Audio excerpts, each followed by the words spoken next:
This meeting of the Planning and Zoning Commission for August 16th, 2023 will come to order. Pledge of allegiance. Pledge allegiance to the flag of the United States of America and to the republic for which it stands, one nation, under God, indivisible, with liberty and justice for all. Roll call, please, Lori. Chairman Richardson. Here. Vice Chairman Aton. Here. Secretary Grant. Here. Member Moscoso. Here. Member Garad. Member Faison. Here. Member Perez. Alternate Member Childs. Here. Alternate Member Rogers. Here. School Board Member Gilbert. Here. So we do have a quorum. Next item will be approval of minutes of August the 2nd, 2023. Move to approve. Member Grant, Well, he went. I'll just second. How's that? motion to approve in second. Any discussion? All in favor signify by saying aye. Aye. Opposed, no. Minutes are approved. Next item is consent agenda. There's none. Old business, none. New business, small scale amendment 1-2023. Eddie? Yes, sir. Thank you, Mr. Chairman, and good evening, Commissioners. This is item 9A on the agenda, Lieberman multifamily. The applicant is requesting a small-scale comprehensive plan amendment with rezoning to construct a multifamily development consisting of 8 three-story buildings for up to 245 residential units. The property lies east of the intersection of South Street, State Road 405, and Swan Lake Drive, generally in the vicinity of the entrance to Swan Lake Estates residential manufactured home park. The intent of the request is to change 6.65 acres adjacent to South Street of a larger 120.16 acre site from conservation future land use to the city's high-density residential future land use category and rezone the same portion of the property from the open space and recreation OR zoning to the high-density residential R3 district. I did want to draw your attention to a couple specific pages tonight. The first is on page 53.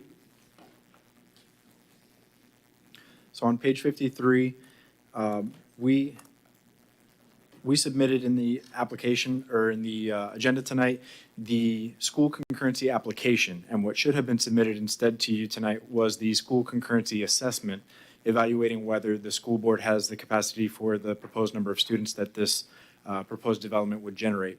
That assessment is available in your agenda star, but I can summarize for you that there were no issues found with the school concurrency, the ability to serve the number of students proposed in this application. Next, I'd like to draw your attention to page 38. Page 38 is the concept plan. And it's a little small to see, so you might have to zoom in, but the concept is on the top half of the page. And that generally describes what the intended development would look like if the rezoning and small-scale amendment was approved tonight. I did want to point out that this is a concept plan that could still change to some degree through the engineering process. And so our code lays out what could be changed, such as a minor modification, like moving a building or some parking. But if there were a major modification, like increasing the number of units or moving the buildings closer to adjacent existing residential near the property, that those substantial change like that would have to come back to P&Z and council. The concept plan will, in general, remain the same throughout the process, but can be tweaked. And then last is page 44. Page 44, I thought summarizes the request best. It's the future land use map as it currently exists for the 2 parcels that make up the subject property on the left-hand side. So you'll notice that the majority of the property is green, conservation future land use. There are 3 to 4 pockets of high-density residential to the west, which is the light tan color, and then in the north, the low-density residential in gray. And then on the right-hand side of that sheet, again, page 44, shows what if the request is approved tonight, what the future land use map would be amended to look like. creating a consolidated development area. And that's all I have for you. If you have questions, let me know. Any questions of the staff? Chairman? Mr. Childs? For the, on page 14 where it says, you determined with adequate water and sewer service to serve a build-out scenario of 245. What's the process that you went through to figure that out? Sure. So with every development application, we do a preliminary concurrency and assessment, and that is on page 92 of your agenda packet. And so on page 92, it summarizes the areas that we compare the proposed development to the city's existing utilities and capacity for those services in water, wastewater, traffic circulation, and recreation. And that's based on the number of units that are being proposed. So with 245 units being proposed, there's a multiplier for how much demand that would cause on the water side and wastewater side. And our Water Resources Department reviews that. So they know, so the Water Resources Department knows that area and what size of pipe and how many residents it's already serving, and then you follow, okay, that's what it is? Correct. Typically, it's more of a higher scale. Does the overall system have the capacity? I don't know that it gets down to, because on this sheet, we don't have pipe sizes displayed. Okay. But during the engineering process, that's when the pipe sizes are reviewed to make sure there's adequate service. If not, the applicant may need to upgrade the size of the pipes. Is the size of pipes beyond the development? What's that? Like the size of the pipes that are beyond the development, or the size of pipes that are? Any of the pipes Within. that would be needed to serve the proposed new Okay, development. all right, thank you. Secretary Grant? Two questions, sir, if you don't mind. One, when you talked about the deed restrictions for the 109 acres remaining, what does that do for those? Does that restriction protect those acreage forever, or what happens here? So what Member Grant is describing is the proposed condition of approval requiring a conservation easement or deed restriction on the remaining 109 acres of the wetlands. And that was a suggestion by the applicant, is that to offset the wetland impacts is to create this conservation easement over the wetlands. And yes, so that would prevent additional development on those wetlands.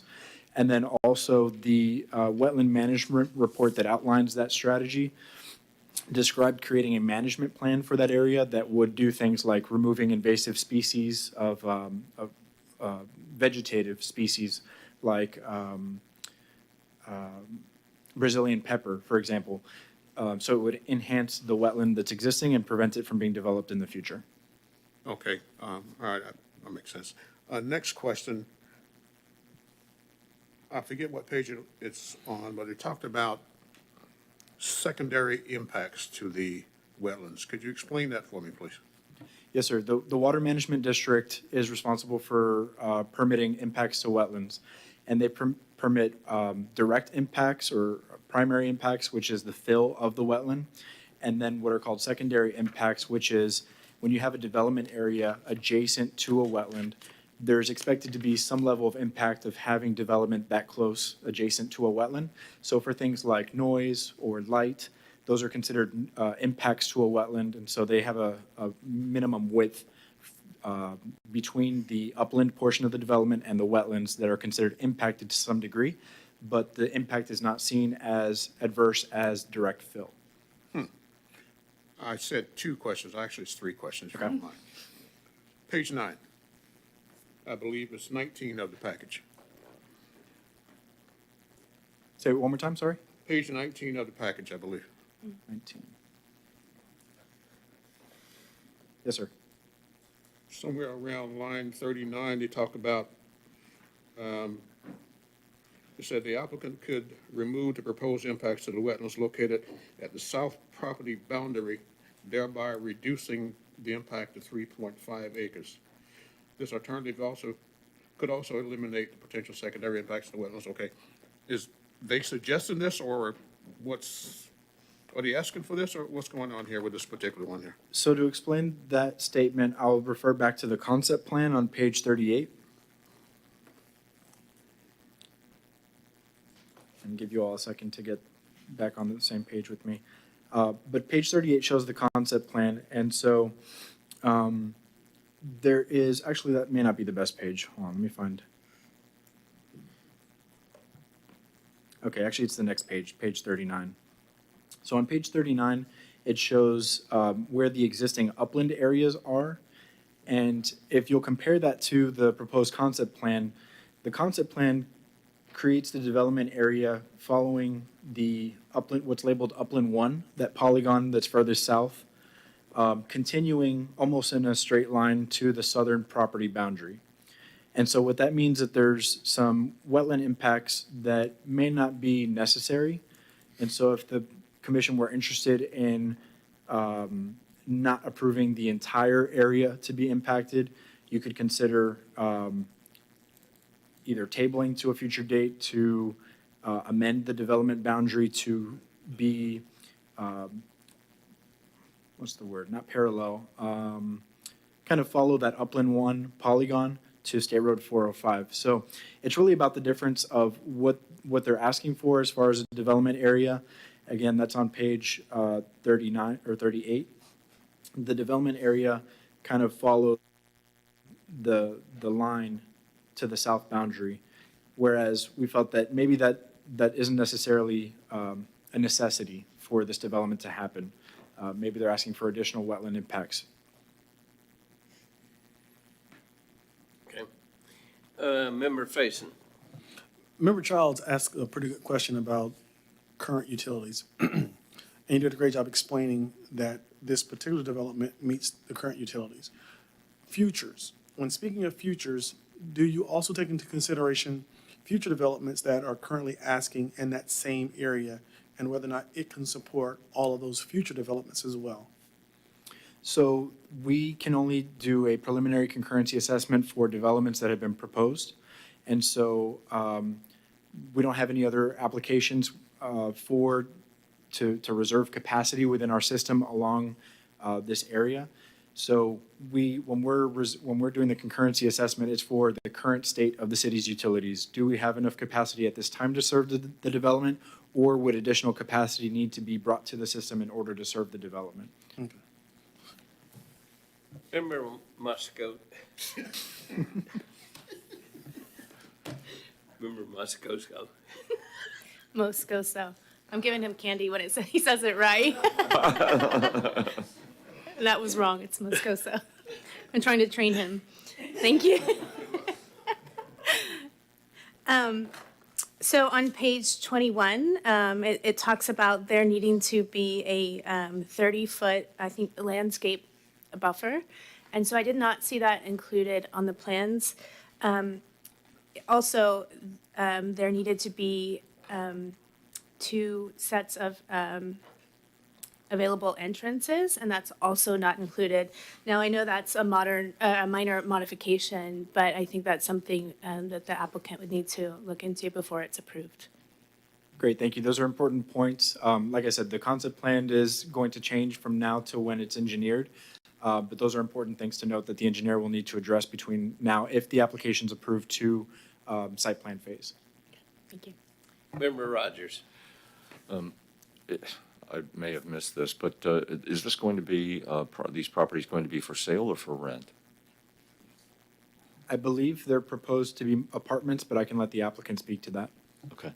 Also, we had somebody in here at one point talking about the idea of using the wetlands kind of in that area as a sort of a sump for hurricane or heavy rain overflow, to prevent, water that had just washed the street clean from going into the Indian River, and of course the Mosquito Lagoon eventually. Is that anything that is under active consideration, or that we'd be moving towards, and would this in any way, I don't know, prevent that or reduce the area of it? Well, the wetlands, the 109 acres, would be preserved through a conservation easement that would prevent them from being developed in the future. I can tell you as far as that option, that one of the council members and our staff met with a representative from the St. Johns River Water Management District to understand wetland mitigation banking. One thing that was interesting is that wetland mitigation banks had to be maintained through either routine burning or pesticide, or not pesticide, is it herbicide, through airboat.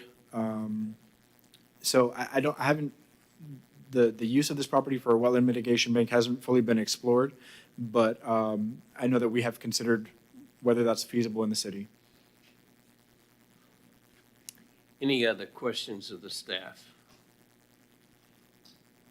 Who's representing the applicant? Mr. Moya, you're back again. Yes, good evening, Mr. Chairman, members of the P and Z. Bruce Moya, President of MBB Engineering, Melbourne. Actually pretty excited to bring this project to you. This is a property that my clients owned for about 30 years. Paid a lot of taxes on this property. Now it's time they'd like to develop it. And before we even considered this, we talked to staff, and I was sent the South Street report. So basically, this was very consistent with that report, that they're targeting residential in this area.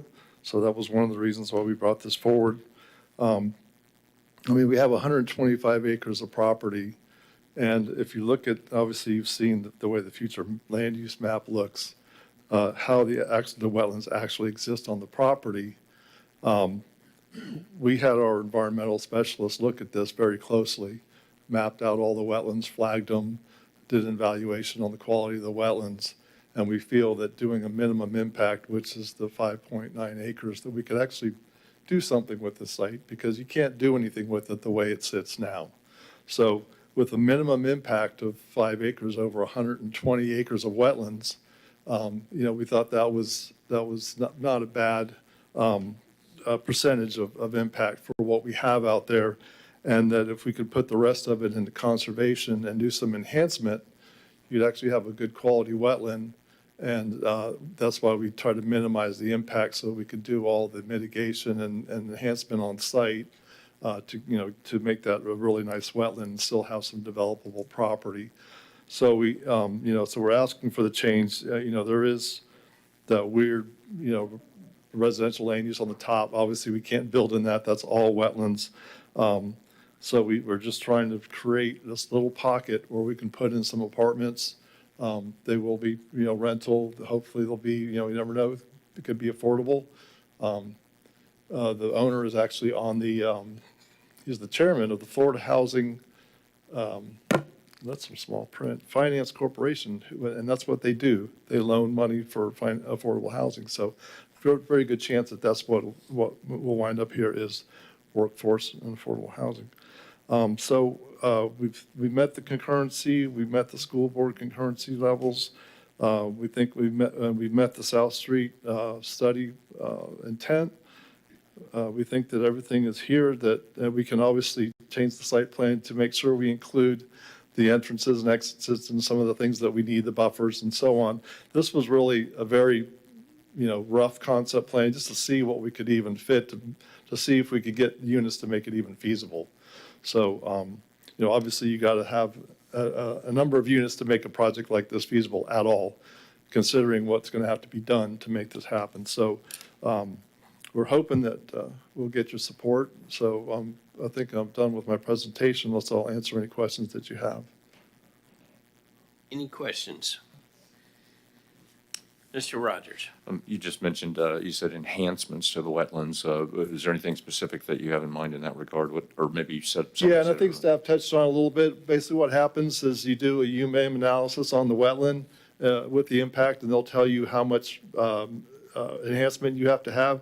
So we'll have to evaluate the entire wetland to see just how much invasive species there are in there, and to see if we have enough credit to take, if we take all that out, that'll offset basically what you do is when you have impact, you can do enhancement and then preservation.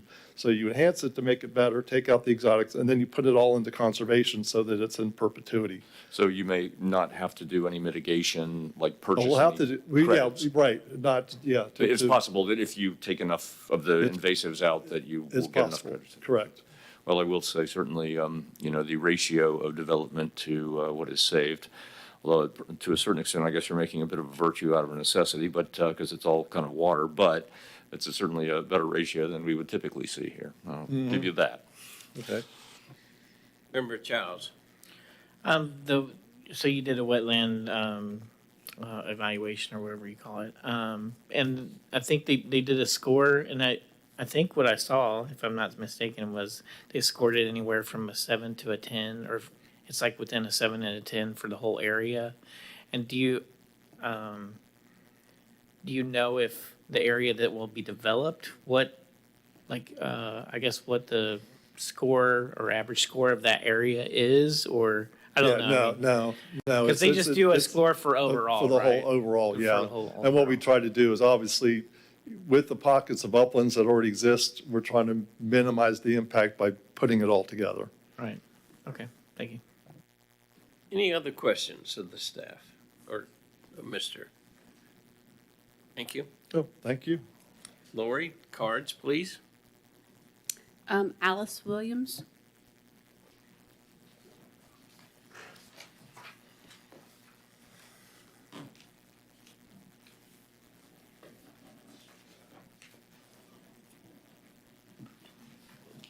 Hi there. So I just have Name and address for Oh, the I'm sorry. record, please. Alice Williams. This is affecting the 2720 South Street, the property, the Swan Lake Stables, that is kind of across the way from where they're looking to develop. Just had a couple of questions. I passed out as dealing with kind of the natural flow of the waterways and leading to perhaps issues with drainage because it has a natural way.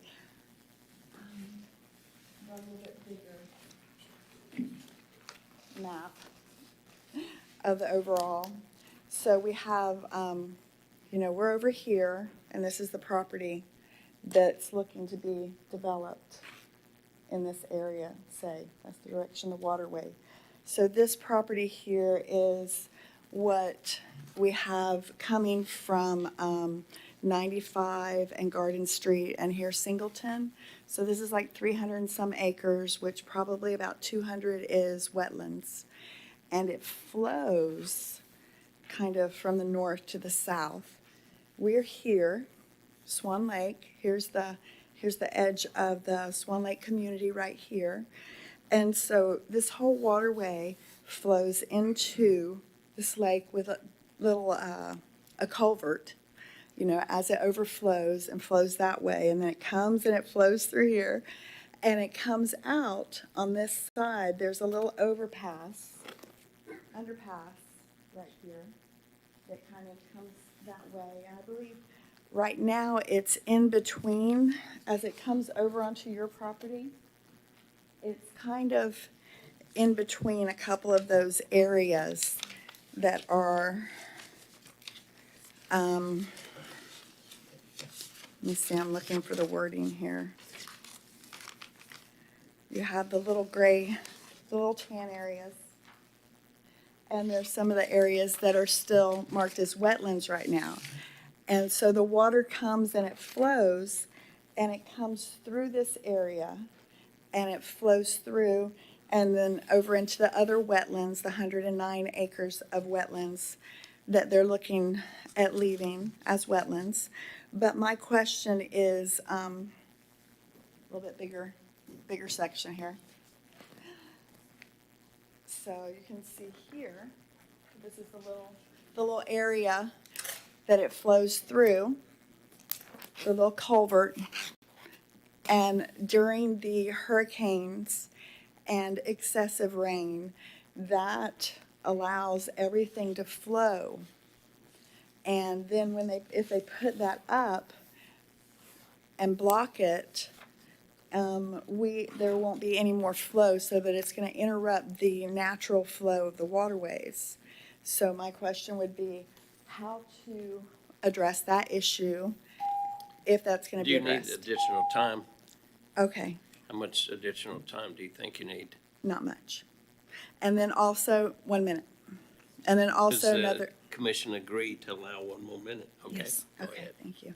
Also, the other area is the aspect that the roadways itself right now, of course, are gaining a lot of traffic as we have more people moving into the area and such, and looking at the extensive amount of people that are coming from the apartment complex and such, there are areas that are going to be improved by State Road 405, but that stops right at the Swan Lake development and does not continue down Singleton. And there's a lot of aspects of there have been people rear-ended, making left-hand turns, and on a weekly basis, almost people being rear-ended just from the traffic and no left-hand turn. And I know DOT has not thought about extending it down to Singleton or address, so that would be an area that would, of concern and address, especially if they have a second entrance or exit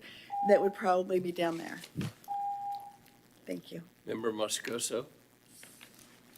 Yes, I just have a question. I just want to clarify, you are the owner of Swan Lake Stables? Yes, And so the concern is that this is your property here, correct. that if this is built here, it will flood your property? Correct. Okay, Backflow onto that. All right. Yes. thank you. All right. Thank you. Any other questions? Thank you. All right. Thank you Next so much. card, Lori. Mary Spar.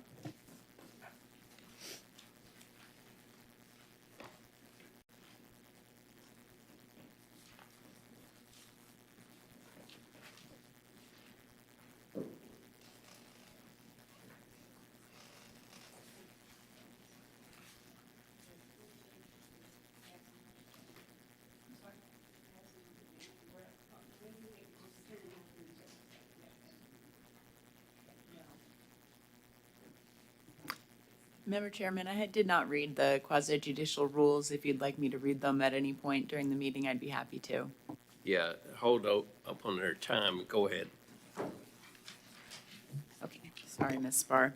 The notice for this meeting states, all persons who anticipate speaking on any public hearing item must fill out an oath card to be heard on that agenda item and sign the card to contain the oath contained thereon.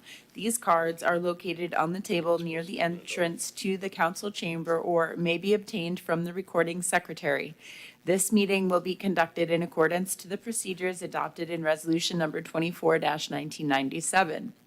Those speaking in favor of a request will be heard first, those opposed will be heard second, and those who wish to make a public comment on the item will speak third. The applicant may make a brief rebuttal if necessary. A representative from either side, for or against, may cross-examine a witness. Anyone who speaks is considered a witness. If you have photographs, sketches, or documents that you desire for the commission to consider, they must be submitted into evidence and will be retained by the city. Please submit such exhibits to the recording secretary. Mary Spar, Cocoa. As you all know, a land use change must be decided by consistency with a comprehensive plan. The comp plan calls for adjusting conservation land boundaries along surveyed wetland lines. In other words, the conservation land boundaries must be updated to match the wetland survey. The staff report describes the existing R3 land use prior to adjustment as, quote, isolated islands of developable uplands. But the comp plan required conservation land adjustment along wetland lines will make the upland area contiguous except for the northern little R3 area, which would not be connected to the R3 area to the south of it. So the applicant is absolutely entitled to a wetland line adjustment that makes his R3 area much easier to develop.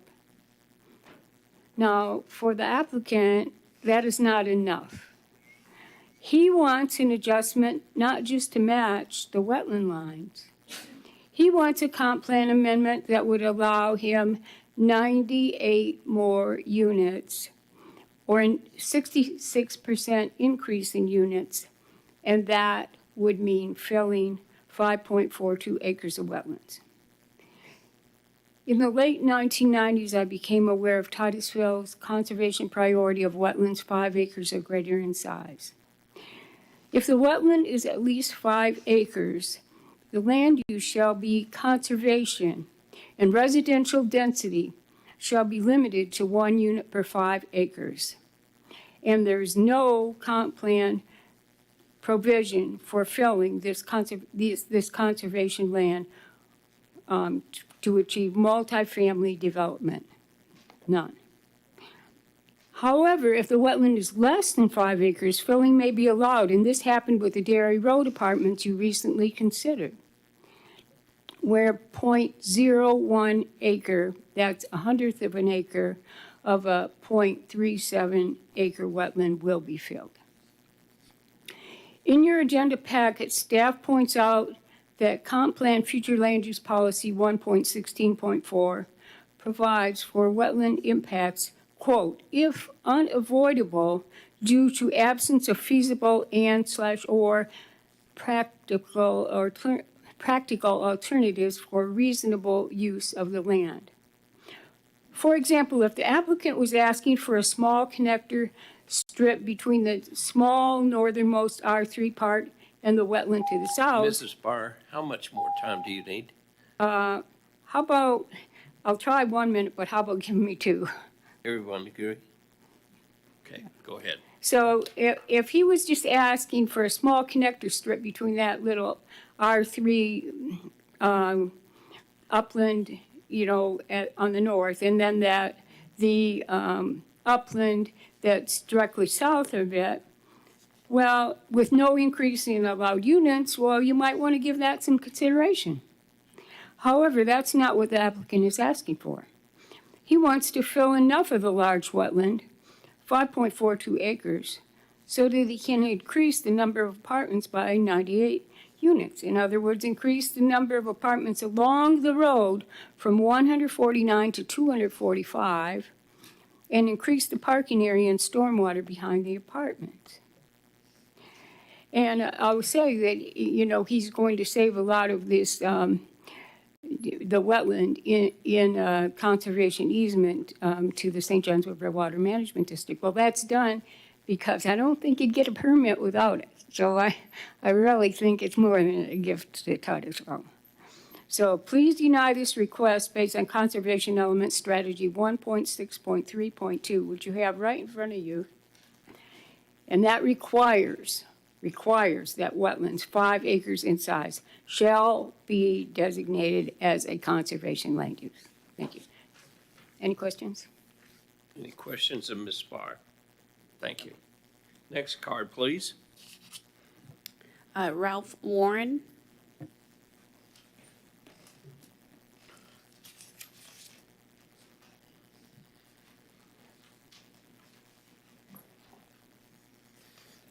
My name's Ralph Warren. I live at 2775 Pine Ridge Drive, which is on the backside of all this area that we're talking about.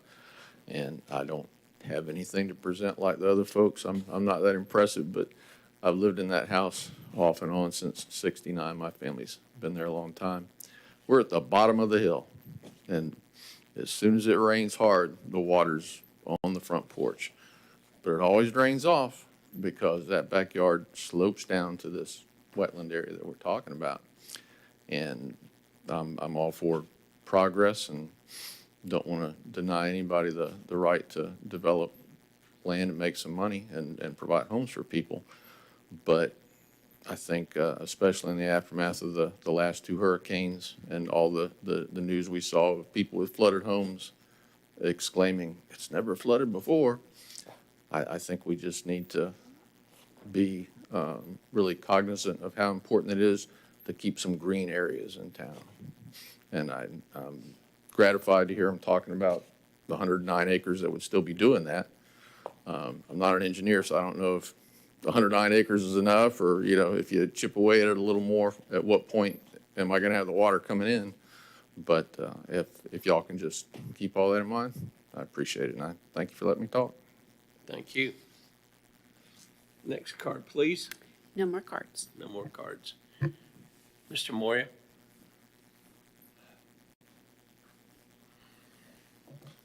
Thank you. Yeah, obviously, drainage is always a big concern when you have wetlands because you never really know what they're going to do because whether they drain very well or not, because if it rains a lot, wetlands stay wet in the wet season.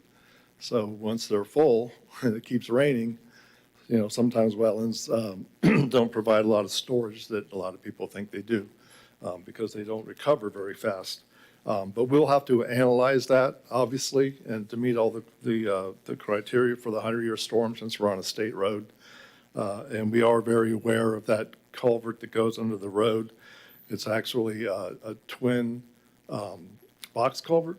It's pretty large. It's about 3 foot by 7 foot. There's two of them. And they basically carry the water from one side of the road to the other.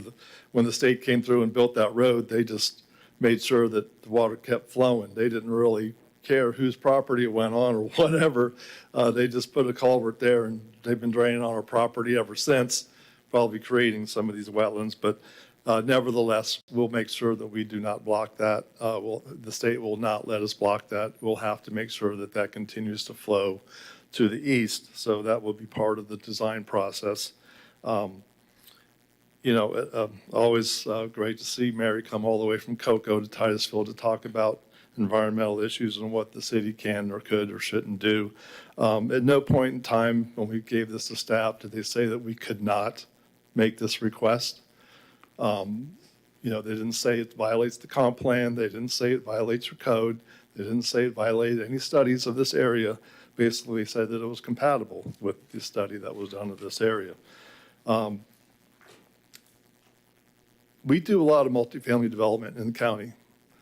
And everyone that we have that is around, as Mary suggested, 145 units are not being built.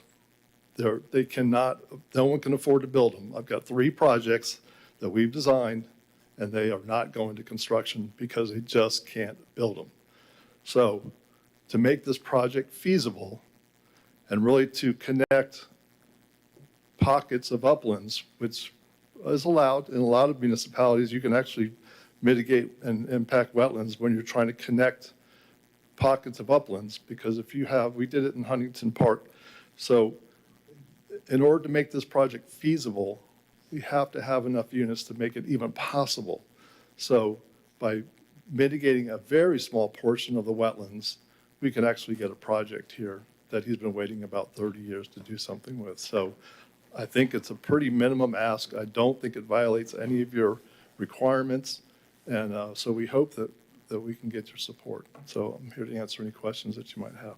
Member Rogers? I actually have a question for Mr. Galindo. Is that okay at this time? So I assume that, as has been said, the culvert and the drainage is something that's going to be evaluated and has to be evaluated and cannot avoid being evaluated. Similarly, I assume the DOT will be doing a traffic study of some sort of the influence of all these units going in right there on, and possibly some tweaking of 405 might take place. So FDOT will not conduct a traffic study, but in the preliminary concurrency assessment where the number of units were compared to the available capacity on the roadways, our community development engineer reviewed the number of units and found that a traffic study will be required. So the applicant will be required to provide a traffic study during the engineering phase. Okay. And the third question is, I'm sympathetic. I'm sorry, what's your name again, sir? Bruce. Bruce. Yeah. I was sympathetic to his comment that he has not been informed during this process that greater than 5 acres of wetlands might not be in compliance with this policy, but is this proposal indeed technically out of compliance with that policy? And if so, would there be any precedent for a reduction of, what do we have, 5.42 acres asked for down to 5 acres even, or 4.99 acres or something like that? Thank you. I wanted to address that point. So on page 22 of tonight's agenda, is staff's findings with regards to this application. There are items that support the rezoning and comp plan amendment, and there are items that do not support the comprehensive plan and rezoning. So I wanted to read those for you all tonight. The items that support the comprehensive plan amendment and rezoning. The upland portion of the property can be made contiguous under one land use category and zoning district with minimal impact to the adjacent wetlands using those future land use element policies. The rezoning is consistent with the zoning in the area as described in the 2016 South Street Small Area Plan. And the remaining 100-plus acre wetland may be protected in a conservation easement or deed restriction. Items that do not support the comprehensive plan amendment and rezoning. The applicant is proposing to enlarge the area to be designated with the high-density residential land use and R3 zoning by impacting a greater portion of the wetland than what appears to be necessary to make reasonable use of the land. That's Conservation Element Strategy 1.6.3.2. And so tonight, we haven't made any recommendation tonight. We have for you to consider our findings.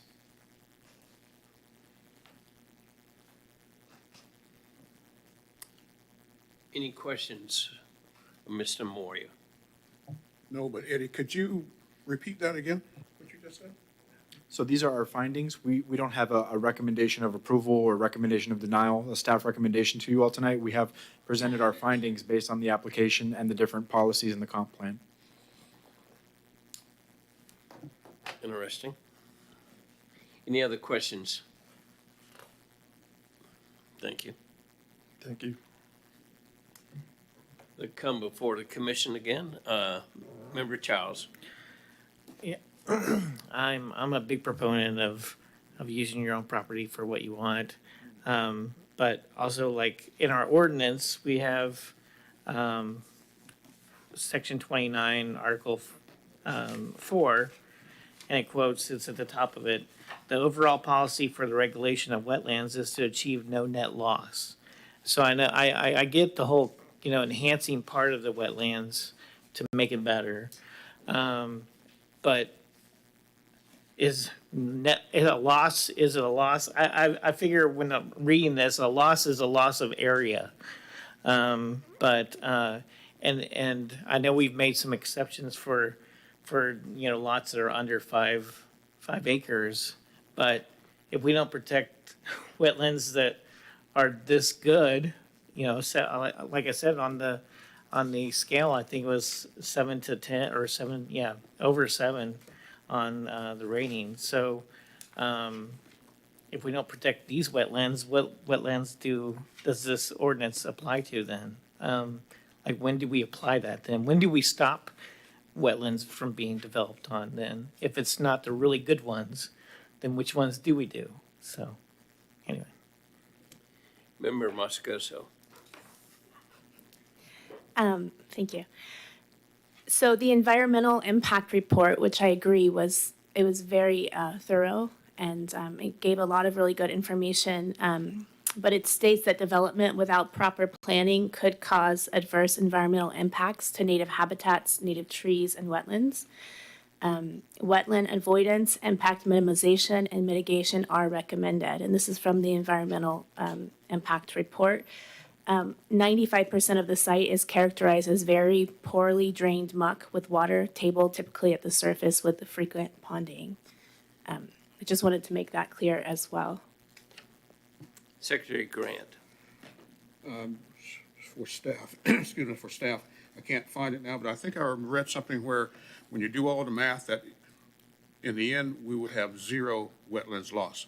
Could you explain that for me? Because I didn't understand when I read it. It's in the applicant's wetland mitigation and management plan, and I'll actually let them explain the functional value. Okay.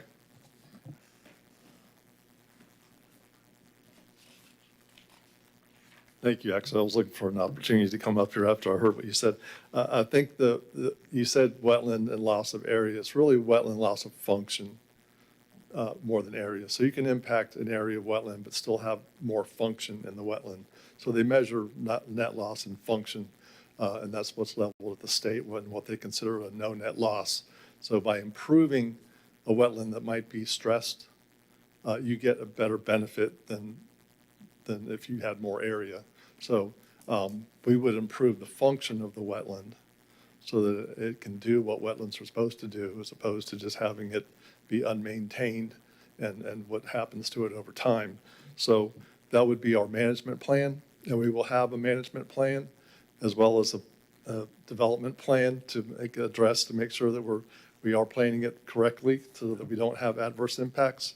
And that'll all be obviously reviewed by your staff as well as the St. John's Water Management District to make sure that we comply with all the state standards.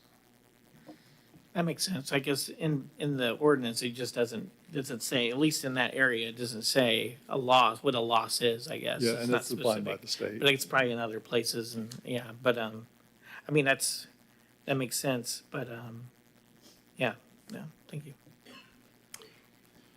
Eddie, in your presentation, you indicated that if we table this item,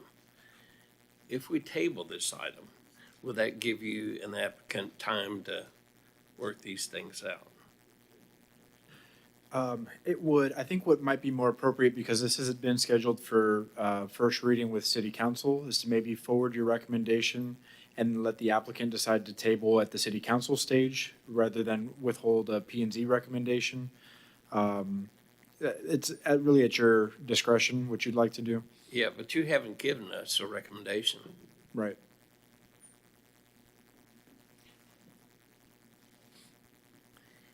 Anyone else?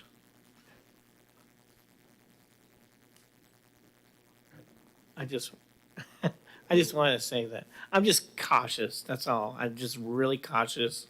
We say we want, a lot of nature and we want wetlands and stuff. So I really hope that it is better. Like if you do develop and the wetlands do end up being better, that's what we all want. I'm sure that's what you want. I'm sure your neighbors want all the water to drain properly and they don't get flooded out, and maybe the whole, any improvements you do to that might actually help where when it rains, it doesn't flood on the sidewalk. Totally want that. I just want to make sure that we do get that. And so we don't say, yeah, city council looks good. And then, we get to developing and it doesn't turn out that way. But we just want to make sure that it is. And I just don't want to just say, all right, let's move it along. And I just want to make sure that our concerns are heard and that city council hears our concerns and that you guys do and that we do protect that resource that we have, because it's all we got. I mean, it's all we got there. And I'm glad that you'd be protecting the 109, I mean, that's great. I hope that's an ironclad thing too, that we, someone can't just come back and say, well, now we passed this law. Maybe the state's going to pass some other law now that, reduces the local government from managing things like this, which they just did a lot of in this last session. So just wanted to say that. Thank you. I'm not really comfortable, but I'm just one vote, and making any recommendation to council without the staff's recommendation. Vice Chairman Aton. So I think we're all kind of in the same spot here. While you can't make a recommendation, if we did take the route of pushing it to council, so the applicant to decide, can you recommend what that would look like? I would be asking the Planning and Zoning Commission to make a decision tonight. Let me backtrack and explain the rationale for providing the findings tonight. There are different interpretations. Each policy, you can look at a policy in a vacuum where you're reading the policy in a standalone fashion, and it says a wetland greater than 5 acres must be in conservation, which may seem black and white. However, there are other policies that talk about where impacts to areas that are in the conservation future land use can be acceptable when it's for creating a development area, such as what's similar to what's being proposed tonight. So really, it's really what the board feels is most appropriate for the development pattern in the area and based on the comprehensive plan policies. So we want to provide you the evidence that we found in support within our comp plan and the policies that we felt it was inconsistent with. Member Faison. First question is that portion of the meeting, is it closed, or are we now open to discuss among ourselves, or we're still open to the? We're open to discussion among Okay. ourselves. So I feel comfortable making a recommendation. I mean, to me, it's cut and dry. It's pretty simple. One, you guys have agreed to make enhancements, which is great. Two, you're asking to combine your already upland areas together to make one area so that you can grow. Great. Three, our area needs more apartments and more housing. Great. The only consideration here is the wetlands. Well, you're making improvements to that. You're making enhancements to that. Great. We are here to make recommendations. That's what this body is for, is to make recommendations. We greatly appreciate your recommendations, Eddie, but we are also here to make our own as well. So I'm comfortable making a recommendation of a yes right now to the next stage. Does it mean it's going to get built? No, it doesn't. But at least we're moving the ball forward. So yes, yes, and yes. Member Moscoso. No, that was so close.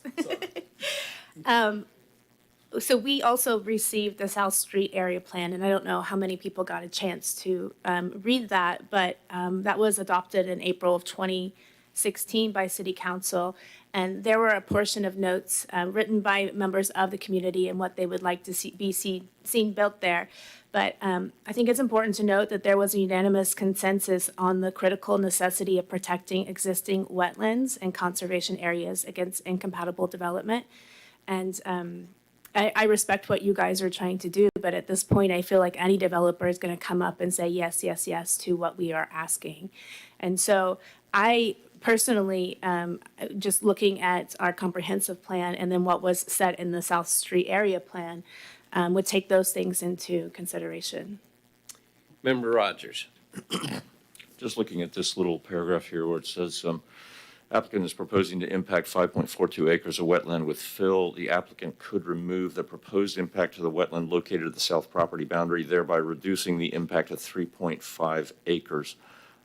Could that be explained a bit better? How does one reduce the impact to 3.5?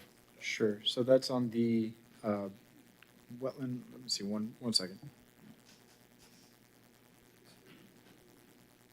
Page 19. Oh, sorry. Yes, it's on page 19, what I just read.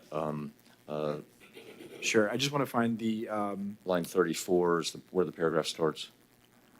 1 second, please.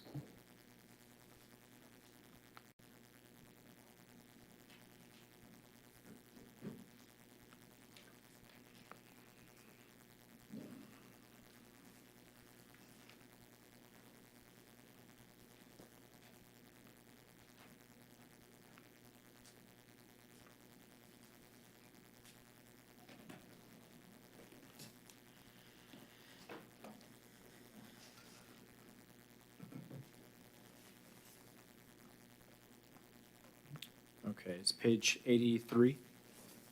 Page 83 is the conceptual development area on the environmental report, and it describes the areas that are proposed to be impacted with fill and the areas that are proposed to be impacted, those secondary impacts adjacent to the wetlands.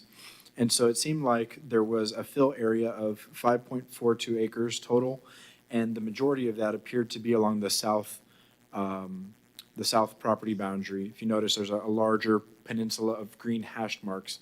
And so it seemed like that portion of the development could be reduced in size to minimize the area that's being impacted by wetlands if moving forward. One follow-up question. And I'm sorry if maybe you've already answered this sort of, but normally I would be on the side of adhering to the spirit of the law, not just the letter of the law. But in this case, do you think there's some benefit in adhering to the letter of the law and getting that 5.42 back under 5, but only just? Like I said, 4.99 or 4.95 or something like that. Does that kind of give us a little bit more defensible position vis-a-vis the comprehensive plan? I think if you're describing the wetland policy, which is on page 19, It says, at a minimum, wetlands 5 acres or more in size shall be designated as conservation. I think that if a strict interpretation of that would be that any portion of a wetland that is larger than 5 acres must be in the conservation future land use. And so that would mean the finger projections that isolate the R3 zoning, the existing R3 zoning. So it's possible that that is the interpretation, that no portion of a wetland that is larger than 5 acres may be impacted, or with reading it in concert with the future land use element policy that was quoted, policy 1.16.4, that certain impacts may be permitted when a development is, when there's a unusual configuration. That's how I would tend to land on it, but I just was wondering whether I'd feel a little better about it if we had 4.99 instead of 5.42. That's how I feel. Member Childs. If if it does go forward, and can city council, I guess how would the enhancement work as far as an agreement of, all right, we approve this, but with the understanding that the wetlands will be enhanced, what does that look like from a legal standpoint? Or, an agreement between the city and them? Sure, so we have that as a condition of approval on page 22. It says, the condition of approval would be a conservation easement or deed restriction of the 109-acre wetland portion of the property as described in the conceptual wetland impact mitigation and management plan. So it would be a recorded document with the clerk of courts reserving the rights over that area so that no future development could take place. And then the management plan would have to be recorded with that as well, as far as how the wetland is going to be improved. And is there any, how do we check on compliance of that? Do you know? Well, it's a recorded document, so any future, it's like a deed So if restriction. something happens and they can be held accountable. Okay, I got it. Mr. Moya, do you agree to that? Yes, that's no problem. That'll be recorded, but it'll also be a condition of the St. John's permit. So if we're not in compliance, we'll be in violation of the actual permit.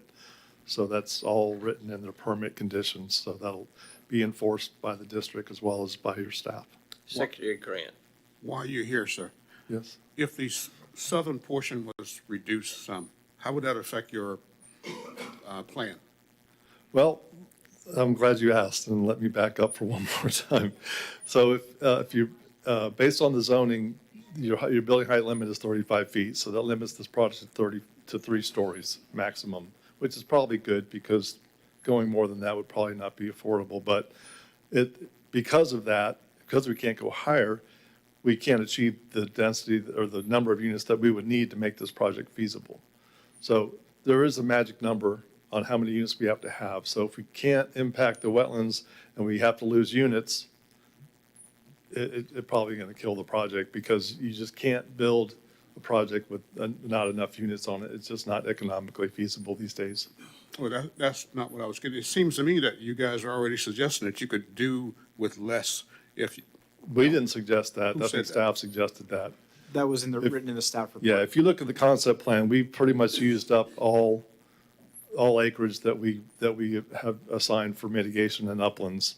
And between buffers, stormwater, parking, buildings, sidewalks, landscaping, we're going to need every bit of that we're asking for. One other question, even if we say as a condition that instead of 5 point whatever acres, that you make it 4.99, would you still be impacted?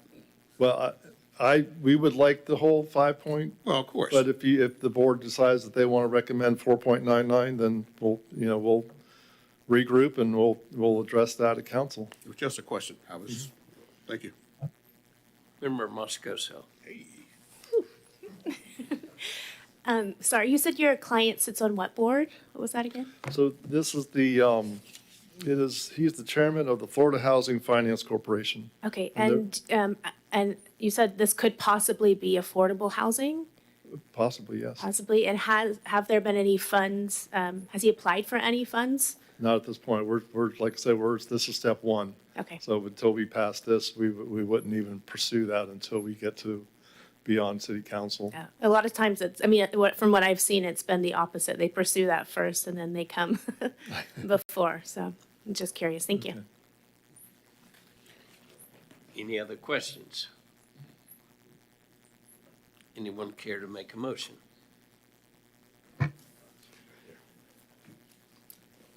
I make a motion to recommend approval with the stipulation that was mentioned in the plan of the 109 acres being set aside, and also the stipulation that the 5.42 acres be reduced to 4.99. Is there, a se- Two conditions, yes. is there a second to the motion? Second. Okay. Member Faison. I second. Well, Secretary Grant seconded it first. Oh, did he? Yes, he did. Oh, yeah. Any other discussion? I just have one question, Eddie. Why was it sent to us at this stage without working that out? I don't want to make it sound like there wasn't anything worked out. This is really just, really comes down to interpretation. There are many ways to read this, and we didn't want to lead the commission's decision in one way or the other. We wanted to give you a fresh slate to decide, here are our findings compared to the comp plan. And if you lean a certain way, then we'll take that direction to city council. Any further discussion, Mr. Rogers? Oh, sorry. Well, I just forgot to turn this off. However, having been given the chance to be on stage, as has been pointed out, I thought Eddie summed it up quite well by saying, that you could interpret it very strictly to say that, anything, these are fingers of a 109 acre parcel, wetlands parcel, and so they can't be touched absolutely ever. But I think that's unreasonable. And, and I think that this is, as I said, certainly a better deal than Florida land usually gets. And I just think that, however, as our speaker suggested, if you do interpret the 5 acre limit as being don't destroy 5 acres of wetlands or without, because it doesn't fit the comprehensive plan, then I think it would be nice to stay within that limit, but not interpret it as strictly as might be possible. Any other discussion? Roll call, please. Vice Chairman Aton, Yes. Member Childs, Yes. Member Moscoso, No. Secretary Grant, Yes. Member Rogers, Yes. Member Faison, Yes. Chairman Richardson. Yes. Okay, this item will come before council next week on the first reading, right? Can we get an answer from Member Moscoso on her denial, please? Sure. So I would base mine off of the comprehensive plan conservation element strategy 1.6.32, as well as my understanding of the South Street area plan that was adopted in 2016. Thanks. Mr. Richardson, or Chairman, sorry, Chairman Richardson, this is scheduled for August 22nd, first reading with City Council, and September 12th for public hearing. Outstanding. Okay, next item, small scale amendment 3-2023.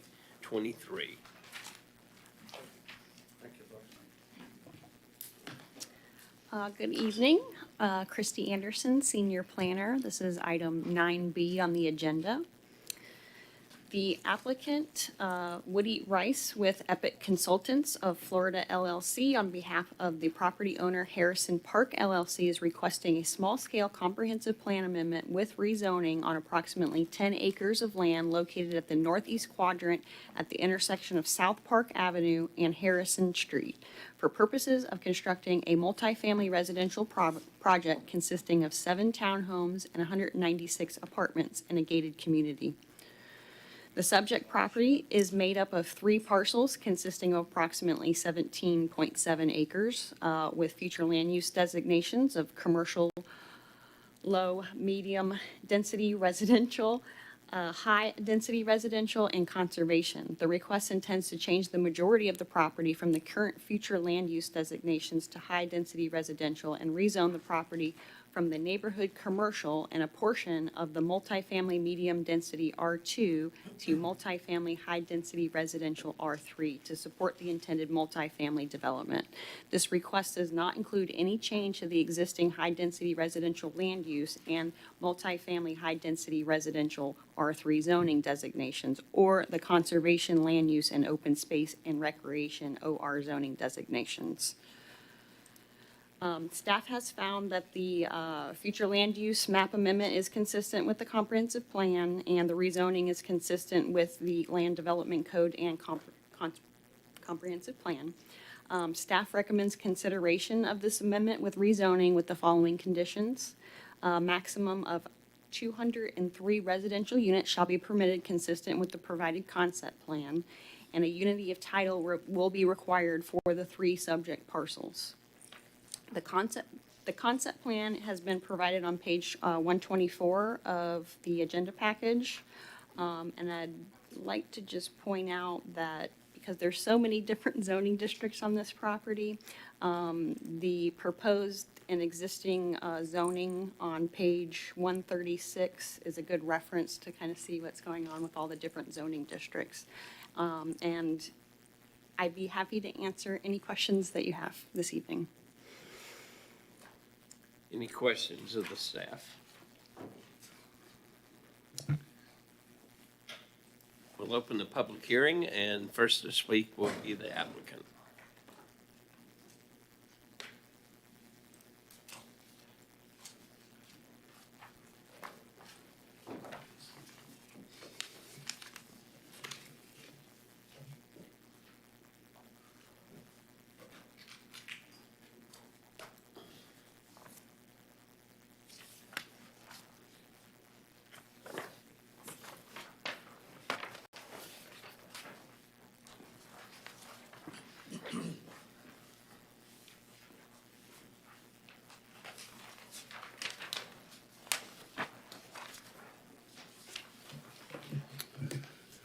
Good evening, y'all. Woody Rice, 505 Indian River Avenue, Titusville, Florida.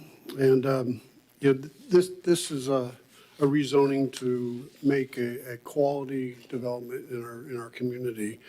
And the good news tonight is there's no wetland impacts. There's no environmental impacts. There's no animal impacts. There's none of that on this site. So Just saying. we can get through that fairly easy. If you turn to page 99 in your agenda, it goes through the comprehensive plan amendment review. If you notice as you go through this review, and I'm not going to go through and read every one of them because I'm sure you all have read your packet, there is absolutely nothing in here that says this development should not exist on this property. Every one of them is a positive note. So what I'm going to do tonight is sort of go through what this development is really about. And I'm sure you all have driven by it.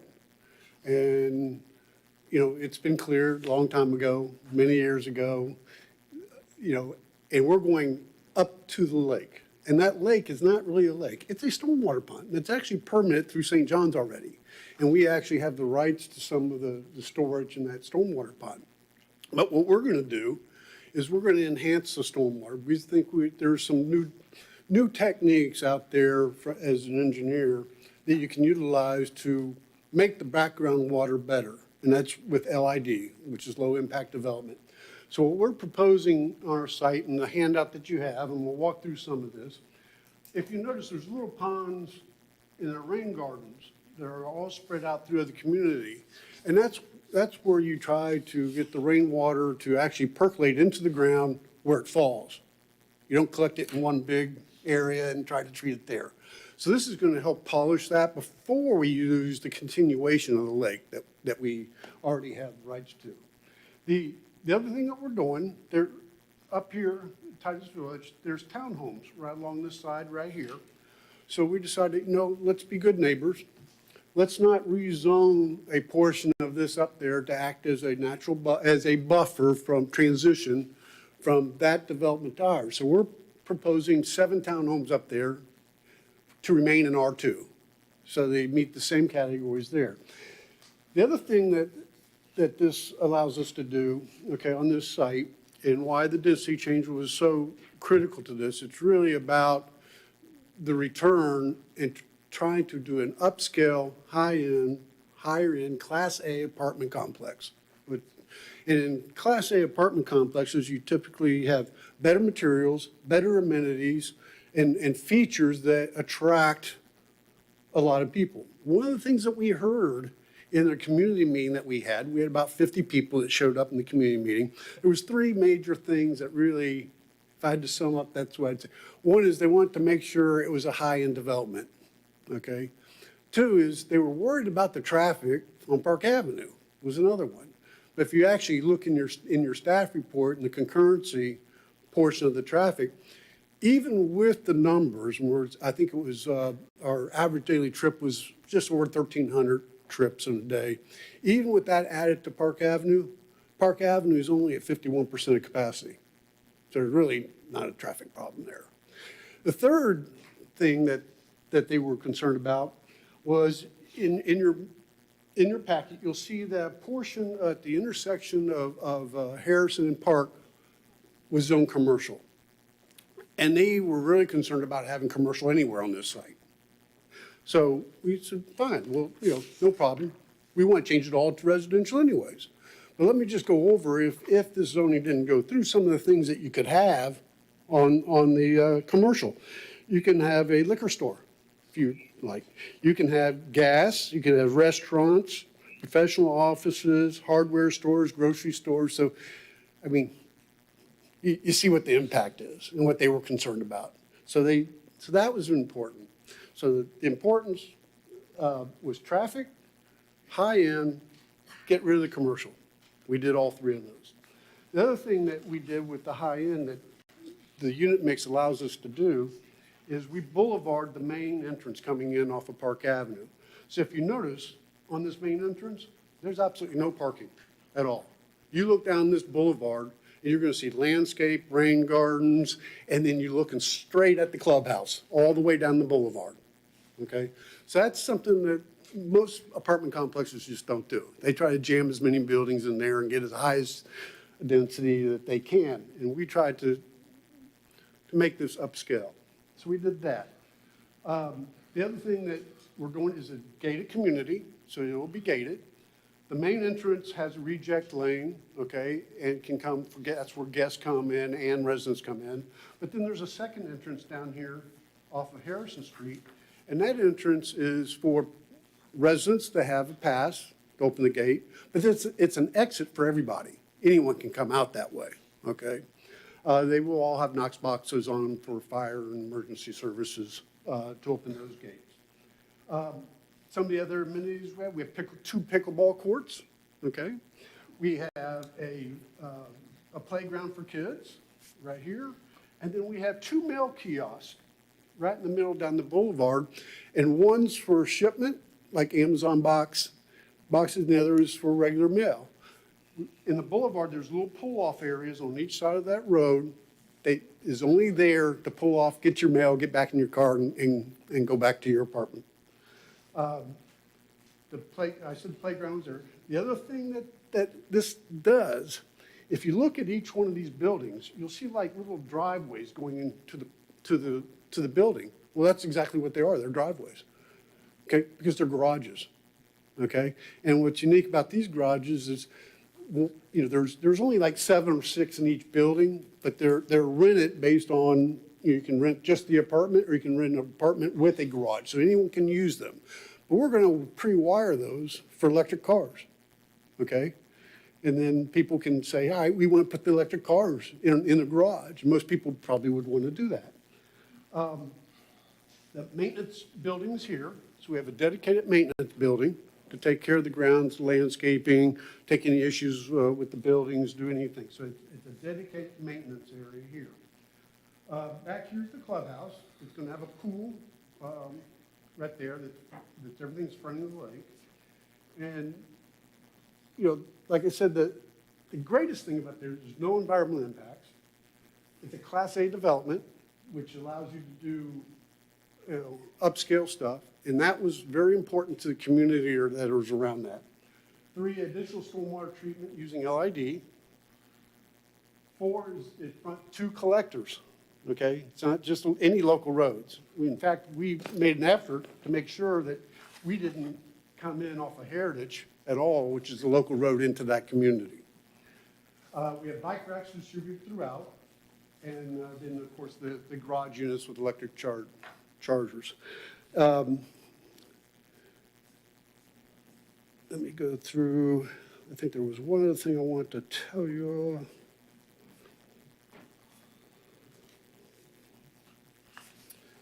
Got that.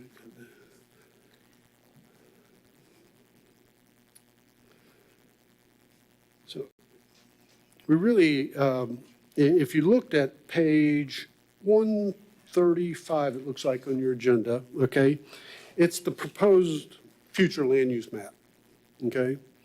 And if you look at that map, the high residential development is across the street from us on Park. It's across the street from Harrison Street from us.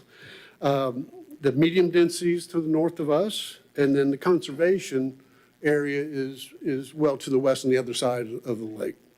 So, you know, what I ask for tonight is your support. I think it's great to have this move forward. It's going to be a showpiece in this area. And I'd be happy to answer any questions that you may have. Member Faison. Your light was on. I'm sorry. Member Rogers. This will be a luxury development, you said. I have one other request. My hearing aids are going bad. Okay. So if you all could speak up tonight, because I got a new pair coming next week. I just can't hear. I'm sympathetic. I'm deaf in my left ear, Okay. which is fine because I just pointed towards Mr. Member Faison. I'm kidding, man. This is going to be a luxury apartment, or I mean, a complex. You would characterize it as that? Was that? It's a Class A, and right now in Titusville, I don't know that there's any Class A that's out of the ground yet. I actually am working at another one for Sandpoint Plaza area up there across from the marina. That's in development review right now and getting close to being approved, I hope. As you know, But sorry. it does have those extra amenities and things and upscale materials. I think one of the things that was mentioned somewhere was walking trails or jogging trails or something. I was trying to find them on the map. Where are they? Well, it's the network of sidewalks within the community is what it is, okay? And so we have an opportunity, and we haven't really said we're going to definitely put like a little park or anything like that, but we can map something out. But we do have a network of sidewalks to make sure the entire community is connected to each other. And, you know, we're always kind of curious about affordable housing. And I understand in a higher end development, that's typically not going to be the case. But what are the smallest units in this particular place going to be?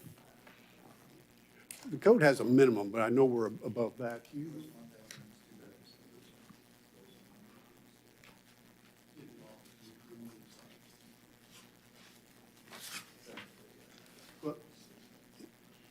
I don't recall the size, but there's 1 bedroom, 2 bedroom, and 3 bedroom. You know, I think that's on one of the sheets and the design sheets there. Do you have any idea what you'll be asking for the 1 bedrooms?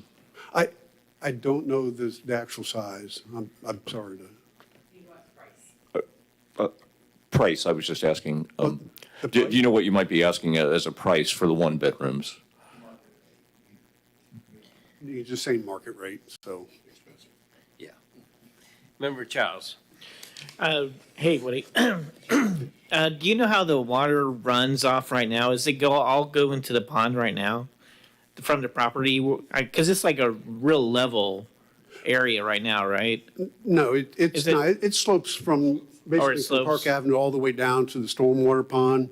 But this will end up, obviously the roads will follow the natural topography, but the buildings will be terraced, okay? The stormwater ponds will be terraced, okay? Because you want to hold that water right there in each terrace. A stormwater pond doesn't work real well if you Right. just make it slanted. So is that big pond gonna be lower now that you're kind of taking up, because right now it's probably all going to the pond, right now? Yeah, everything's It's probably running gonna toward that I mean, pond. I'm not saying it's a problem, I'm just curious, like, it's probably gonna, you think the pond's gonna go lower now that you're gonna be catching a lot of the water? A lot of that, and I think the last case, a lot of it's in the details with the engineering. So when I get my soils report and I get the groundwater tables and I get the percolation rates on my soils, then I know where the rain gardens will be more functional versus not functional. So I'm anticipating that I have really, in looking at the soils, I'll get a more definitive thing with geotech, but toward Park Avenue, obviously, are the better soils, the higher soils. Groundwater table is going to be lower there. So you can do a little bit more up there. And as we get closer and closer to that pond back there, there's a reason why it holds water and it's wet. It's because the water table is fairly close to there. So, but we'll terrace it. And you still gonna allow political signs there on the corner? Just joke. Member Moscoso. Even for all of them. I got one left. I am. How did you know I like pickleball? But anyway, my question is, this is kind of my neck of the woods, but the entrance on Harrison, that's kind of right on that curve. And so even when I saw the sign up for the rezone, I pulled over and just checked it out there. But even to get back, I might be a bad driver, but crossing from that side over to go east towards Harrison, it's a bit dangerous. And so I'm just curious what can be done there, or maybe other people have a different experience, but it feels a bit dangerous to go out from there and cross Harrison going towards the coast. I drove my vehicle into the lot because I have a truck, four-wheel drive, and I drove up in there, and I sat there at that turn. And I actually had very good visibility from a sight-clear triangle looking in both directions, okay? So I didn't see that putting there, normally, you try to shy away from curves, but putting it there is more about visibility than anything, the clear zones with traffic. And so both clear zones were more beyond what the standard is for the miles per hour that this road is slated for.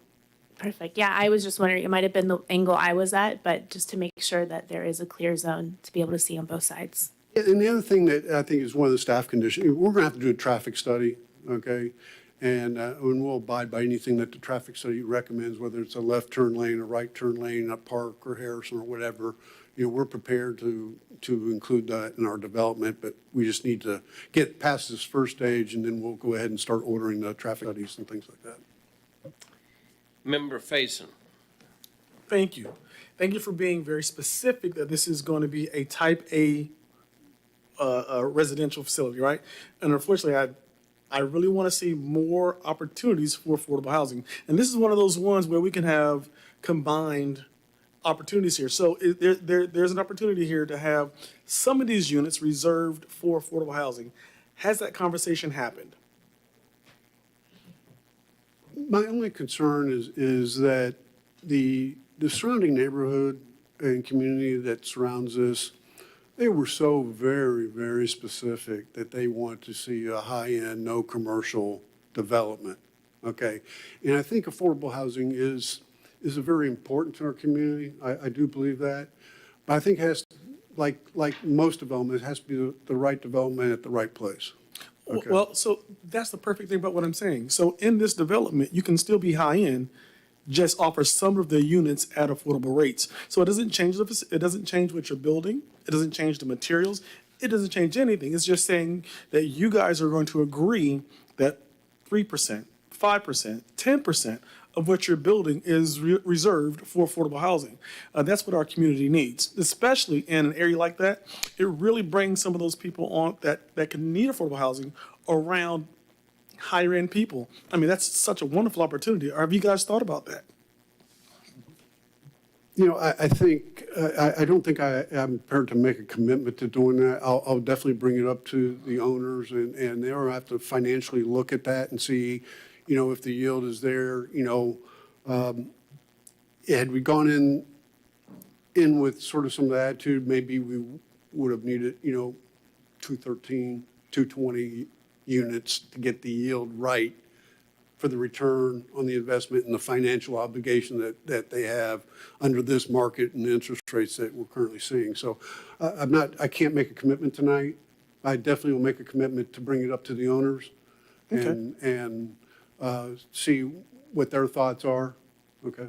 All right, well, again, so my stance here going forward is that every new development that comes into the city of Titusville, I want not only this board, but also the city council to demand that every developer makes something available for affordable housing. So be prepared for that, okay?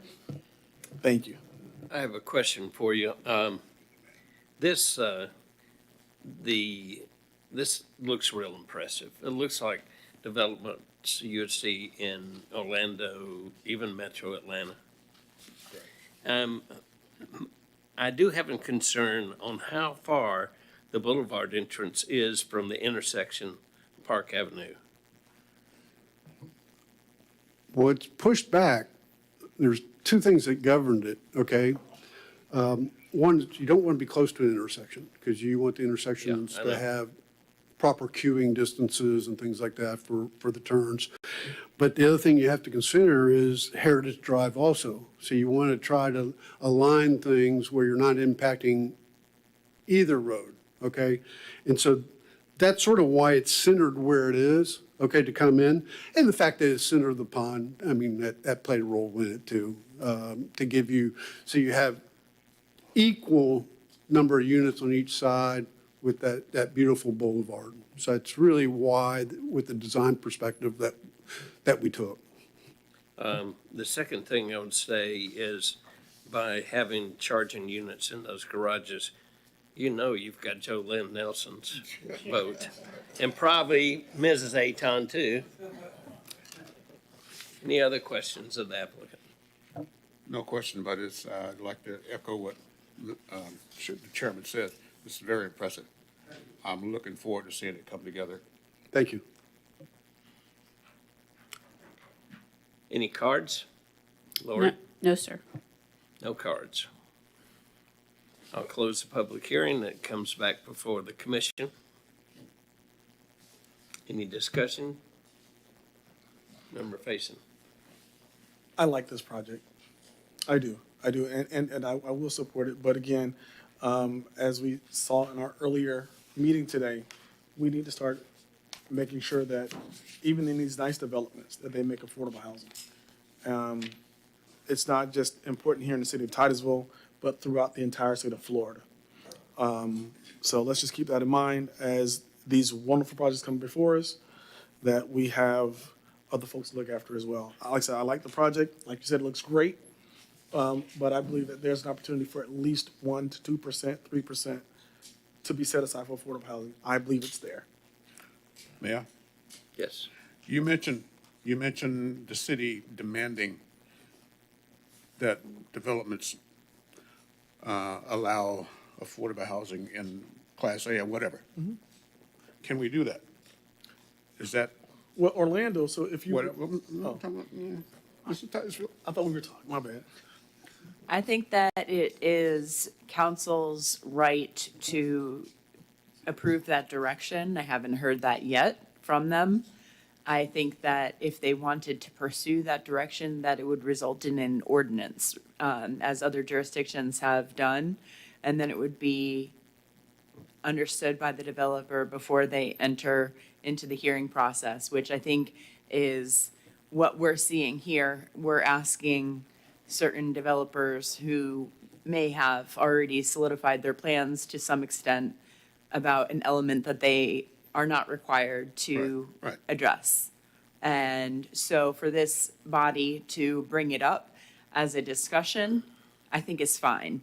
But to make a decision and a vote based on something that is not a requirement, I see a disconnect with that line of thinking up until the point where city council, hasn't spoken on this matter.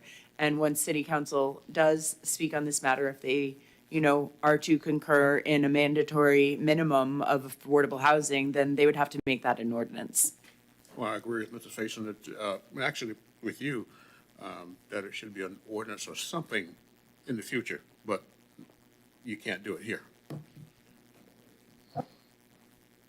Member Faison, your light is still lit. Are you going to make a motion? Well, yes, I will. Thank you. I move that we approve SSA 3-203, Evermore multifamily, as is. Is there a second? And the rezoning? And the rezoning. Second. And just to clarify, when you say as is, that's with the two conditions presented by staff. That's correct. Member Moscoso? Are we voting? No, it's just. Oh, I'm sorry. Any other discussion? Roll call, please. Secretary Grant? Yes. Member Rogers? Yes. Member Faison? Yes. Member Childs? Yes. Vice Chairman Aton? Yes. Member Moscoso? Yes. Chairman Richardson? Yes. And this will be heard at city council meeting when, Eddie? All right. This item will be heard for public hearing on August 22nd. Thank you. You have us trained. Thank you. Okay, next item is petitions and requests from the public present. I don't see any. Reports, staff. Yes, sir. Thank you. I just wanted to remind the commissioners that the next P and Z meeting is canceled, the September 6th meeting, and our next meeting together will be on September 20th. So far on that agenda, we have one item, a small-scale amendment and annexation for industrial land off of South Street. So just to give you a sneak preview. And then unfortunately, I have to announce that we have a staff member who will be leaving us, who actually joined us at the last meeting, Josh Mesnick, our planner.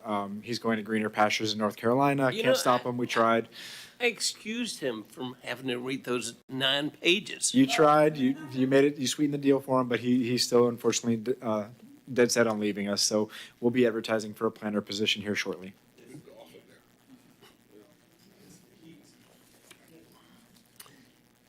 City Attorney, let me ask you a question that you're probably going to say anyway. When's the next meeting at 4 o'clock? Well, we haven't picked one yet. Okay. Okay, so just to recap, for those of you who may not have been present, we went over the first 90 minutes of the 3-hour webinar that we discussed at our last meeting. We went over the webinar this afternoon presented Affordable Housing in Florida and the Live Local Act. The next 2 sessions of the webinar cover affordable housing development in House Bill 1339. And within that, you'll hear some in-depth discussions from St. Petersburg Planning and the Assistant City Attorney there. And then the third presentation is from the Florida Housing Finance Organization. And this presentation, the remainder of it is going to be approximately another 90 minutes, part 2. And we can do it on September 20th before the next meeting at 4 o'clock. If I have a show of hands that at least 4 people would like to do it on that date, the alternative to September 20th would be October 4th. Let me ask you this question. Being that we don't have a meeting, the first meeting in September, because the staff has a conference to go to, can we have it that day between 4 and 5:30 so we don't interrupt other, like council's going to be discussing the budget in this room, I think. So can it be before council meeting? Potentially, but I would prefer that we not do it that day personally. Personal obligations that week. Yes. Okay. How does everyone feel about September? So it's September 20th, which is your next regular scheduled meeting after today. And then the next meeting after that you'll have will be October 4th. September 20th at 4 o'clock? I got one elbow. I Here's got one. two elbows. I got three. I got four. Okay, we got a quorum. Sold. Okay, next item. That's all I got. So I'll see you guys on September 20th at 4 o'clock, same time and same place as the webinar that we watched this afternoon. Which is to say here. Yes. I have a question before we go. Speaking on that ordinance, do you guys know if the city council is already considering that? Because if it is, What ordinance? well, you spoke about an ordinance possibly that in order to change about asking developers to include affordable housing in their developments. Is it something that's already been brought up to city council? No. Not that I know of, but I do know that the planning or the community development director, Brad Parrish, is working on options for city council as it relates to Live Local Act. But that is entirely separate from what you're asking. And you could go to petitions and requests and ask city council, or you could, as a commission, vote on this as something that you would like city council to consider creating an ordinance on. So those are your options as a commission or individual. Could we do that? No, go ahead. No, it's, Vice Chairman Aton. Mine's related to a question about during the presentation, so, because I'll probably forget about it next presentation. During it, you made mention that the section of the presentation, to my recollection, was that if it was, I don't remember the exact numbers, but if our percentage of, I remember. Okay. So the criteria in the Live Local Act is if your city, municipality, whatever, has less than 20% of commercial and industrial, then those certain provisions that talk about allowances within those jurisdictions, commercial and industrial allowing certain absolute rights for development pursuant to the Live Local Act. If you have less than that 20% threshold, we do, then the allowances for developers must be mixed use. And so not just residential So the- or in commercial or industrial. so the only thing in Titusville that a developer could come in under Live Local is with a mixed-use project. That's correct. Okay. But then there's subject to, debate or discussion on what is that mixed use requirement. And so that's where we fall within that determination. Okay, that's how I interpret it, but I wanted to make sure I was correct. Yes. We got some bullet, but maybe we didn't dodge the arrow. We dodged the, what's it called when you do the smattering of bullets? The shotgun, yes, that's what. I would like to propose that we send to city council the consideration of an ordinance that requires future developers, okay, to consider affordable housing when building their developments. So because this is such a specific topic that I think we could spend a lot of time on, before you make this recommendation to council, I think that the best way to handle this would be to put it on your next agenda, Yeah. to have all of you all have an opportunity to think about it and comment on it, on what that proposal to city council would look like. Could we put it on an agenda after we see the next presentation? You can do whatever you guys want to do. Since it's, You- that's what the presentation's You could about. put it on the September 20th agenda to discuss it after the next half of the webinar and then not make a decision, table it to the following meeting after that to continue your conversation. Well, I just want to, I want to at least put it out there now, that I'll at least be thinking about, that that's what I would like to move forward with sooner than later, but let's put that, something that we can present to city council for those future developments. I was gonna recommend the same thing, but hey, you quick. Yeah. Somebody said something about Orlando in the middle of that. Well, Orlando does, and then somebody said, well, not Orlando, let's not do that, but. Well, I said this is not Orlando, But is, what does Orlando do in that? So during today's presentation, Orlando was saying how that they have this right now, that even in their developments, they require, that I don't want to use the word require, but they have developers that are developing even high-end stuff that present some of their units, a percent, like 10%, 5%, for affordable housing. And so Orlando, our neighbor, is doing it. There's a lot of good information in that video that we just watched today, that webinar. I don't know how to capture all of that and then turn it into something that we can use, but that's where I got that idea from. They had a lot of good mixed use scenarios up in there, like even having a duplex separate from each other and it's still considered a duplex. That's awesome. You know what I mean? So Orlando's doing a lot of great things that we learned today in that webinar. Again, I don't know how to take that, translate it into Titusville, but I think we can use some of that stuff here. That's it. Vice Chairman Aton.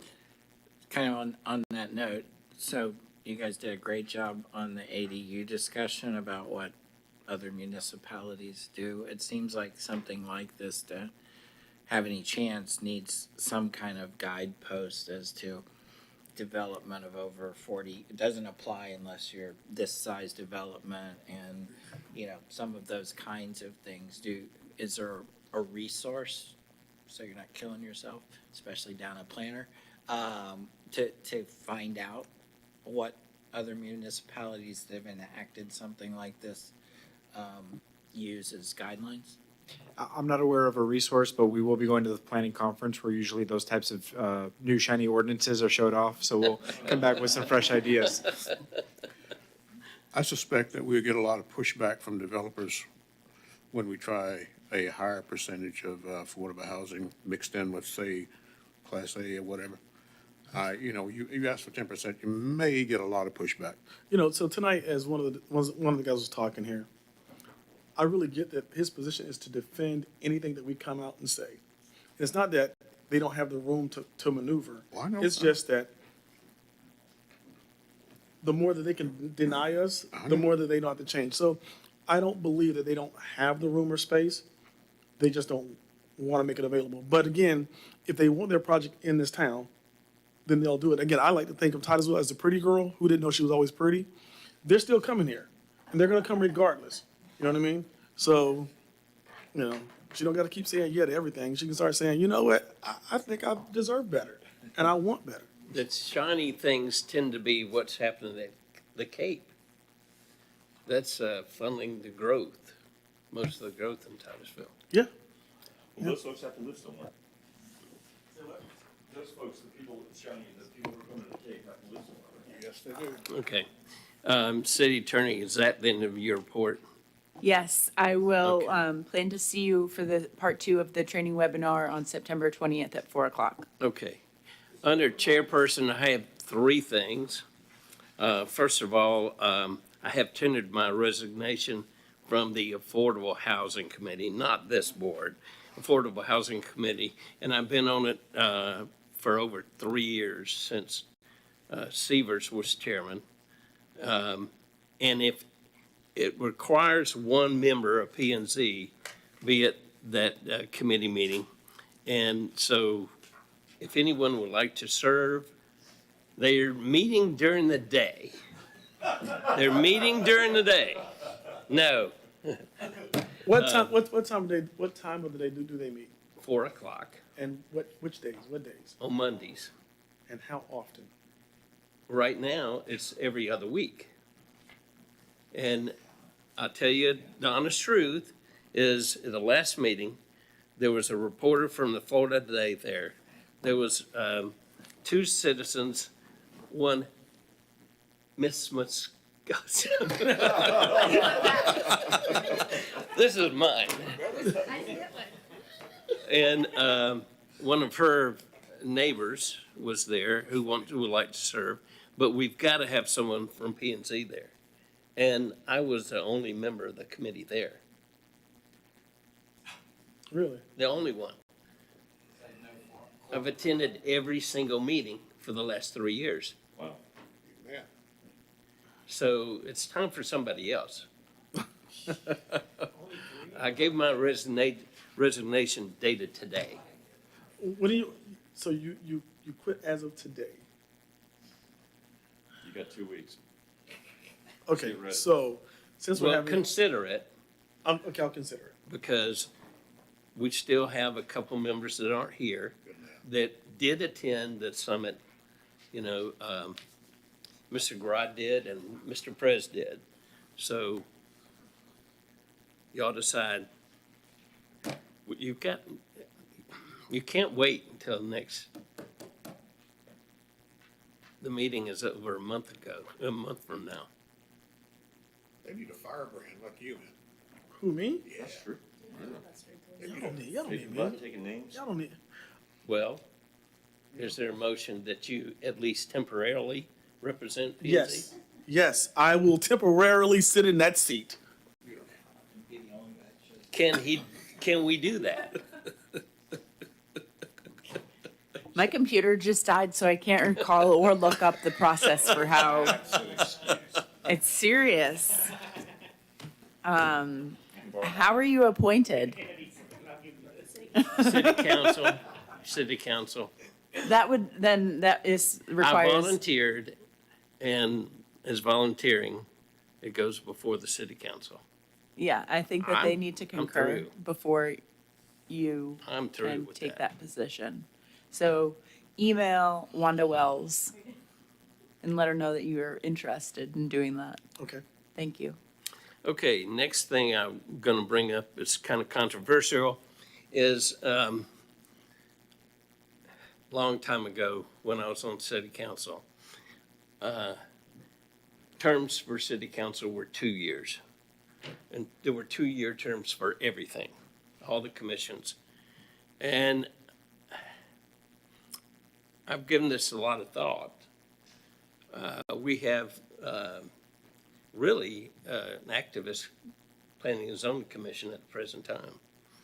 We all respect each other's opinions. What do you think if I went to council and asked that they increase our term from 2 to 3 years? Is it a term limit or just a term? It's terms. So your term. I think it's a term period that you're referring to. Yeah. There are no term limits, which There is, are no term limits. it's a term period. Term period, 3 years instead of 2. Because every 2 years, you could have a turnover of half this commission or more. And, you know, just when everybody learns all the rules and regulations, then they go off. And I've seen this commission where half of them have not discussed anything with the other half. They won't even look at each other. This was years ago. But I think we have an activist commission.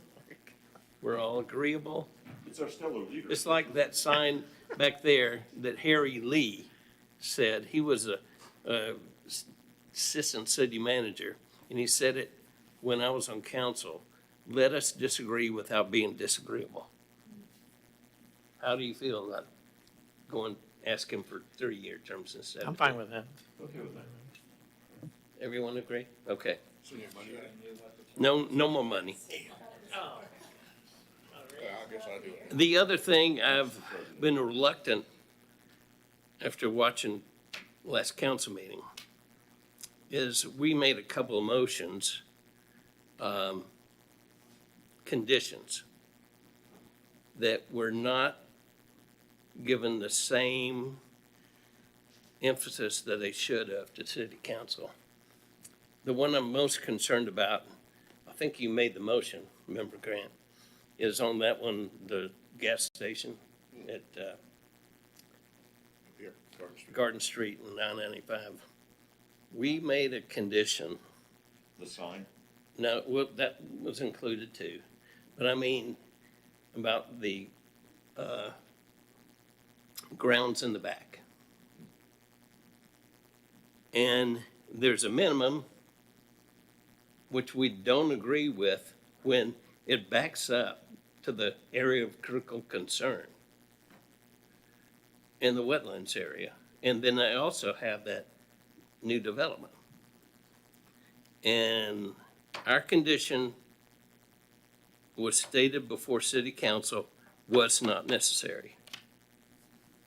So they didn't even consider it.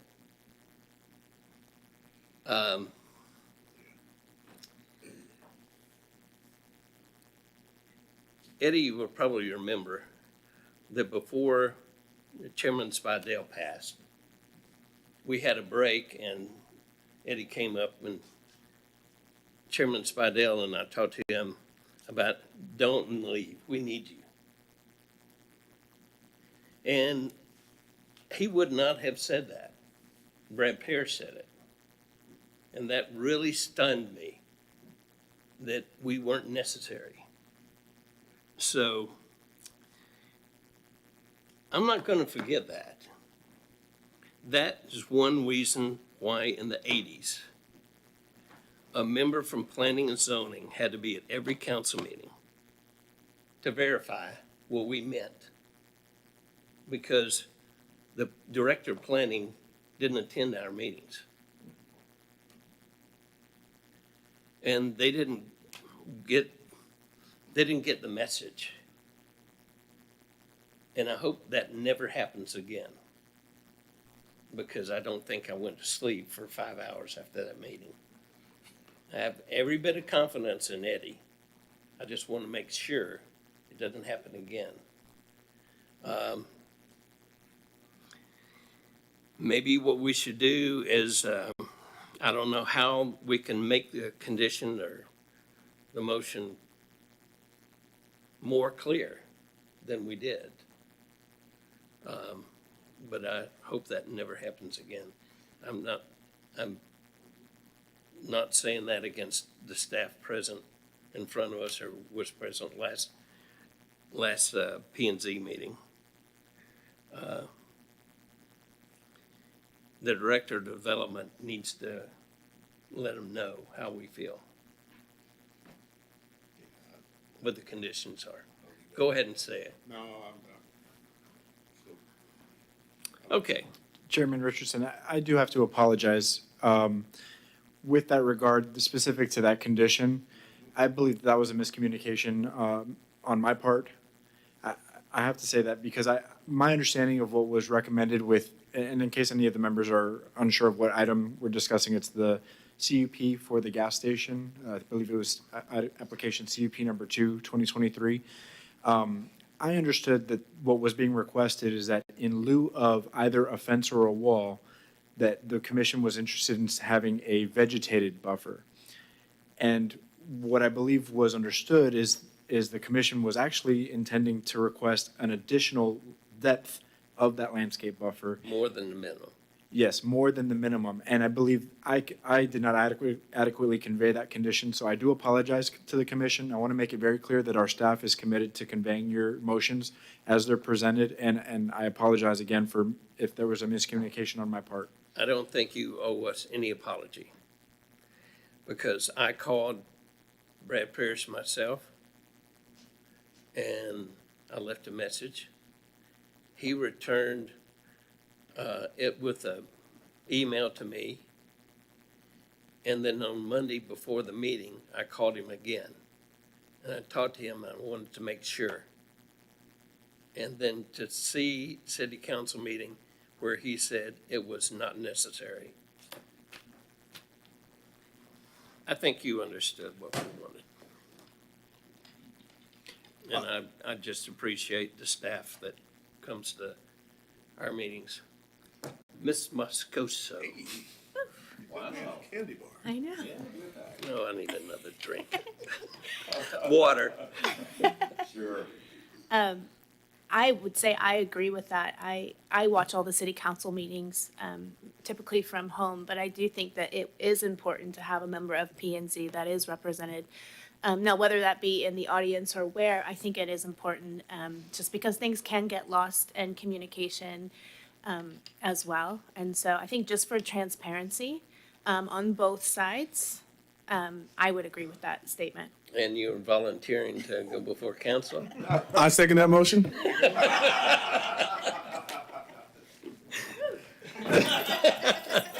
You broke my cane. Okay, any members? I just wanted to follow up on your term limit comment to let you know that it would require a code change. Yeah, we know that. I asked Dwight Severs about that. He was chairman, and he was also city attorney for 43 years. And he told me what was required. I just wondered if the commission was interested in it at all. Okay, members, anything? Okay, we stand adjourned at 7:56. I told you I want to take 30.